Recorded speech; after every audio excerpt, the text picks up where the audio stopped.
Hi families, Miss Kim here. Thank you for joining us on day 8 of Advent. We are reading this story, The Jesse Tree. Yesterday, the old man was carving a picture of, what was it a picture of yesterday? It was a picture of a bathrobe. That's what the little boy said. Why are you carving that bathrobe? And the old man said, it's not a bathrobe. It's the beautiful robe that Isaac gave to his son Joseph. But remember in that story, Joseph's brothers were very jealous of him because it seemed like the dad loved him the best. Dads are not supposed to do that, are they? Plus, Joseph was always having dreams where his brothers would like bow down to him, and they didn't like that very much either. So do you remember what they did to Joseph? First, they threw him in a pit to die, but then they had a change of heart and decided to just sell him into slavery instead. And so yesterday we found out about that story. Today the story is called Famine and Plenty. Okay, let's look at the picture.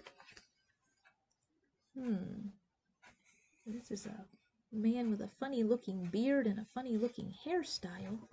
I think he's the Pharaoh of Egypt. A pharaoh is the king. And this might be Joseph. Remember that his brothers sold him into slavery to Egypt. Let's find out about it today, okay? I suppose he came back, said a voice the next day. It wouldn't be much of a story if Joseph... Much of a story? Much of a story? The Bible wasn't written to entertain you, you know. The chisel trembled in the leathery old hands. And no, Joseph didn't come back. He stayed in Egypt. He had a gift, didn't he? God had given him a gift. Joseph understood dreams. Not his own, maybe, but other people's dreams. In Egypt, things went from bad to worse.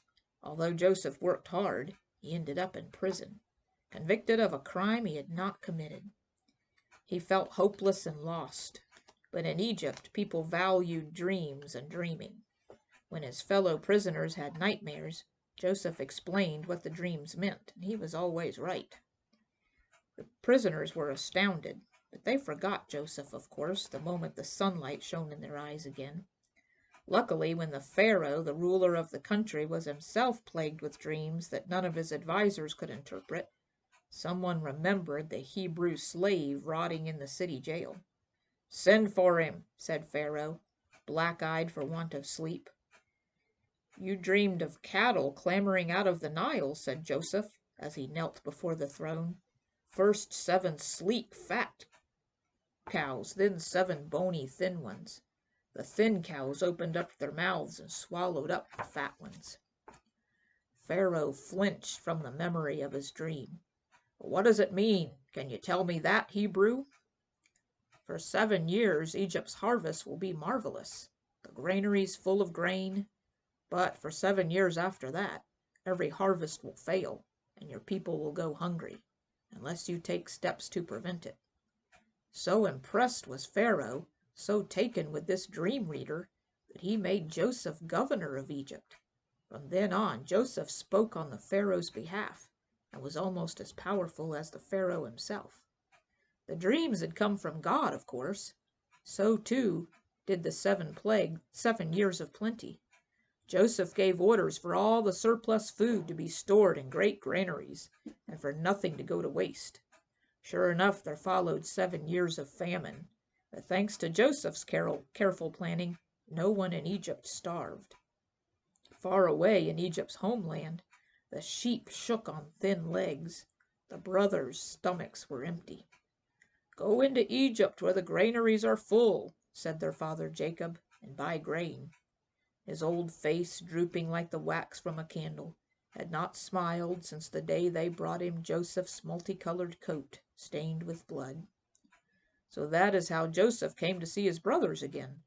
They were kneeling in his chamber of state, asking permission to buy grain from the great Egyptian granaries. They didn't recognize him, of course. He wore Egyptian robes, an Egyptian wig. His eyes were black-rimmed with Egyptian kohl. Besides, 20 years had passed since the business of the coat, the pit, the merchant caravan. But Joseph knew his brothers. Oh, yes, all 10 of them. 10? 10? Where was the 11th? Where was little Benjamin, the youngest? Joseph questioned them, demanded to know why one brother had stayed behind. To their dismay, he sent them home to fetch Benjamin. But our father, they protested, he relies on Benjamin. His whole life is bound up in the boy. If anything were to happen, they might as well have been talking to the pyramids themselves. Joseph was adamant. So Benjamin was fetched, and the brothers were allowed to load their pack animals with good grain and to set off, marveling at the generosity of that governor of Egypt, marveling at the splendor of the Egyptian civilization. Then the soldiers came after them, stopped them, and began to search for stolen goods. "We took nothing, on our lives, nothing," protested the brothers. "If you find anything on one of us, let the culprit be put to death." How they must have regretted those words when the guards reached into Benjamin's saddlebag and pulled out the silver cup and brandished it in their faces. Not Benjamin. Benjamin would never. Their hands fell helpless by their sides. Their knees failed them. Joseph, who had given orders for the silver cup to be planted among their belongings, looked on with grim satisfaction. His brothers were as afraid now as Joseph had been 20 years before, when, wrists tied, he had stumbled into slavery behind the merchant camel train. Childhood dreams swam before Joseph's eyes, and Joseph went into a side room and wept, for all the lost years, for all the broken dreams, for the marvelous and confusing ways in which God worked out his plan. When Joseph revealed his true identity to his brothers, there were no reproaches, no apologies, only tears of joy and relief and healing. Jacob was sent for, a frail old man rattling his weary bones over dusty roads, to be reunited with the son he had thought dead for 20 years. And Jacob's family was not alone in finding a new home in the country. Many more Hebrews traveled to Egypt to escape famine and stayed on there as settlers along the fertile Nile River. God had promised to take care of them, and perhaps this move to Egypt was his way of doing it. Let the Egyptians worship their boatload of animal-headed gods.